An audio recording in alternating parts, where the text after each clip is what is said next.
Hello everyone. Hi. This is AB and Friends TV, and you are watching AB and Sarah. Sarah. Sarah is my friend.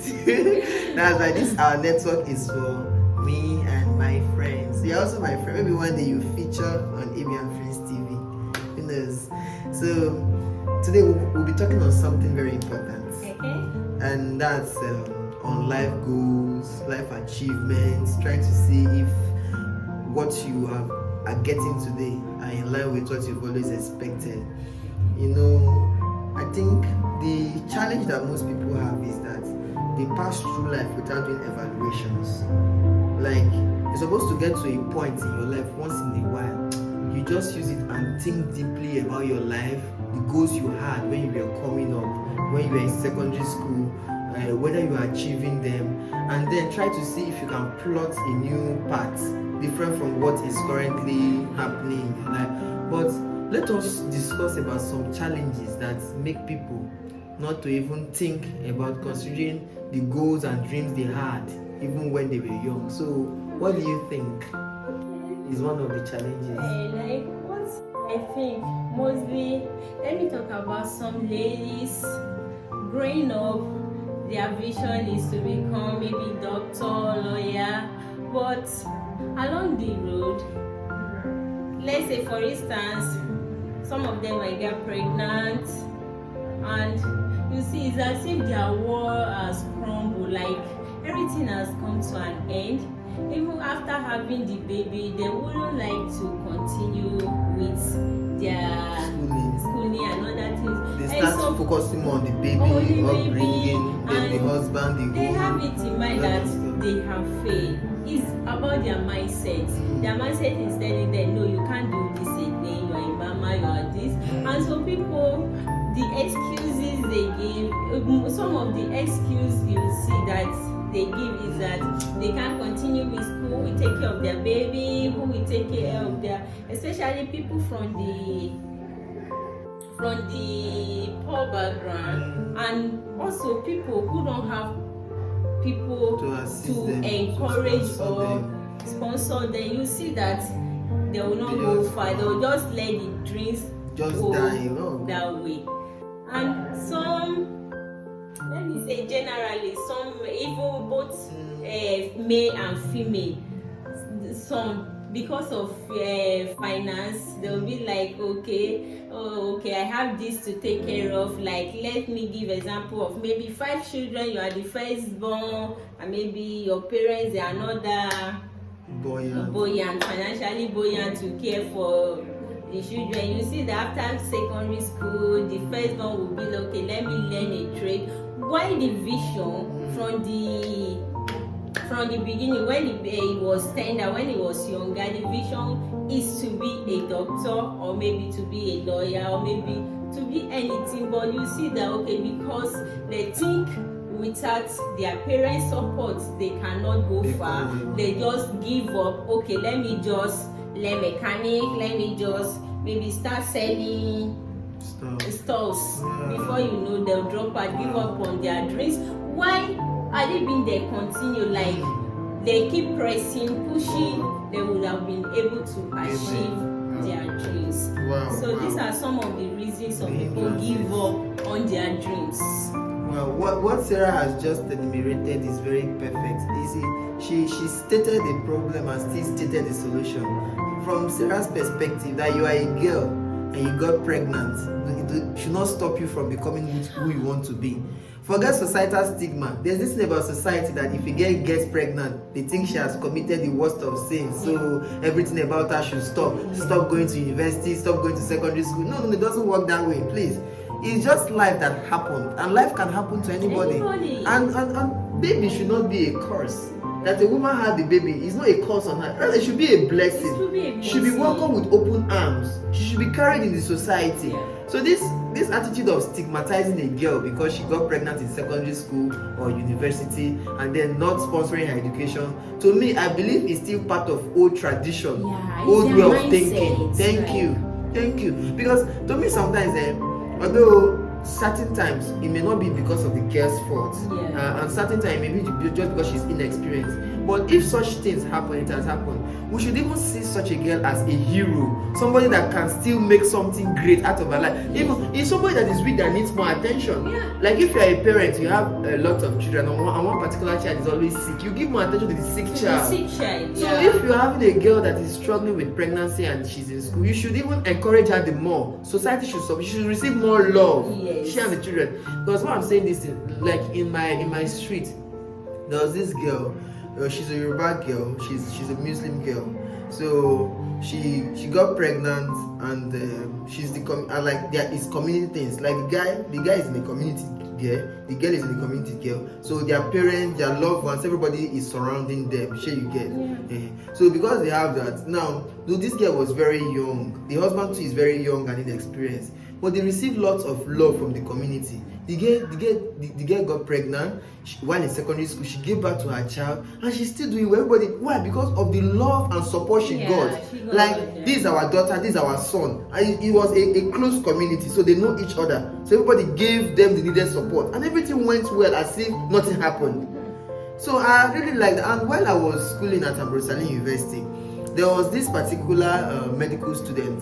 The guy and the girl, they were dating in school, and the girl got pregnant along the line. But the guy was supportive, their family was supportive. She put to bed while they were still in about 300 level. She put to bed, and they finished their medical school. This was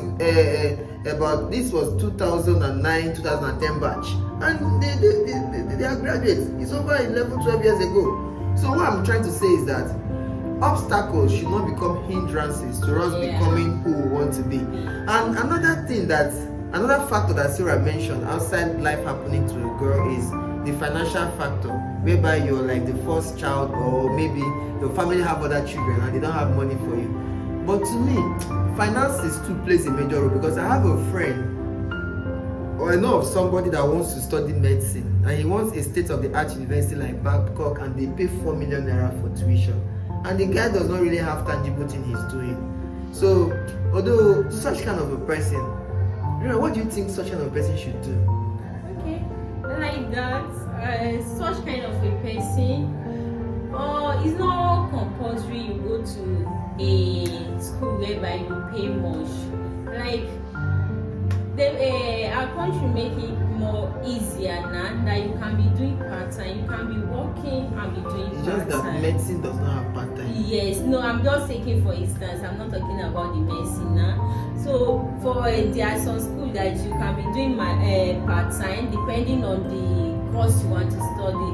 Like the guy that wants to go for medicine, though I don't know how buoyant is the family, but instead of going for that course that require the school that require 4 million naira, he can decide to go to another school. Yeah, but what he was like analyzing is that if he goes to other schools, like all these government universities, they are cheaper. Maybe he can pay, I think, as low as 140 something thousand to school fees. But just that because of the incessant strike, it's a course that would have elapsed for like 7-8 years. Imagine now spending 12, 10, 15 years in school. So that was what he was checking about the strike factor. And he does not have enough money to travel out of the country to school. So his best bet now is now the medical school. But one thing is that private medical school, the way we view it in Nigeria is that it's not as sophisticated as government-owned medical schools. And because they felt that probably private schools are more soft on their students, and because they are paying lots of money, so they want to make sure that all their students are carried along. So in unchecked, the best private school he saw that has state-of-the-art equipment was like saying it's the Babcock University, and they pay up to 4 million for the. I don't know, you may quote me wrong, I don't know, but this was what he was saying, or maybe he was wrong on his research. So for such one now, would you advise him to quit on his goal of becoming a medical doctor, or would you advise him to let go of his dream of studying in Babcock University and probably go for a lesser, but even another lesser private university? I think St. Gregory, I don't know the name. There's a university in Uturu, Abia State. They pay, I think it should be St. Gregory or whatever. They pay 1.250 million. But even that 1.250 million is still high for this guy. So to me, so what she didn't do, she did not enter the school with a strike and okay, let's hear from Sarah. Okay, to me, it's better long. It's better the period of time is graduating. Yes. Like she go to the private school. Yes, than never. Instead school. of giving up on the goal, instead of allowing that vision to die, instead of allowing that goal to the dream to die, it's better he spend more years and at the end of the year become a medical doctor and achieve his dream than to give up on that dream. Because it's a dream that God put in him. Before God sent us to this world, He knows what we will pass through. He knows the challenges we are going to face. But yet He still say, okay, go. The road will not be smooth. Get it right. There's a saying that, sorry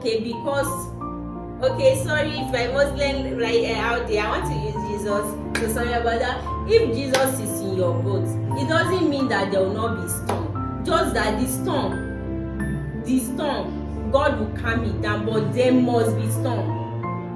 So these challenges, they are the storms in our lives. So it's better late than never.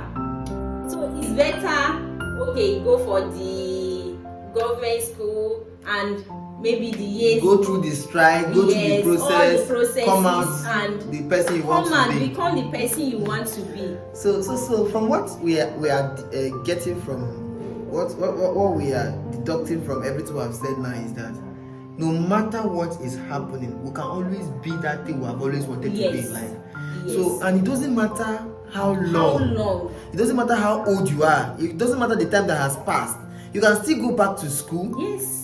And still achieve the dreams you want to achieve. If you don't have money for the most expensive way of achieving your dream, go for the lowest means if possible, but become that thing in your heart. Yes. That's what we have learned today. Because if you are not that thing, that means you failed your generation. God designed you, God created you for that purpose. And if you cannot achieve it, that means you failed. You did not only fail yourself, but you failed your generation. There are lives that you need to save, whether being a doctor, lawyer, businessman. There are things you need to do. There are people you need to employ, and you not achieving it, that means you failed your generation. So it doesn't matter how long. Make sure you go for it, achieve it, become the person you want to be. We have heard it. So you can do what is right anytime. And one of the right things you can do right now is sharing this video, liking it, subscribing to this channel. If you see this channel grow, will you not be happy? You'll be happy. One day we'll mention, maybe we'll send a live chicken across to you for helping us spread this. You don't know. Okay. So please like, share, and subscribe. Watch out for the next episode with AB and Friends TV. This is AB and Sarah. Bye.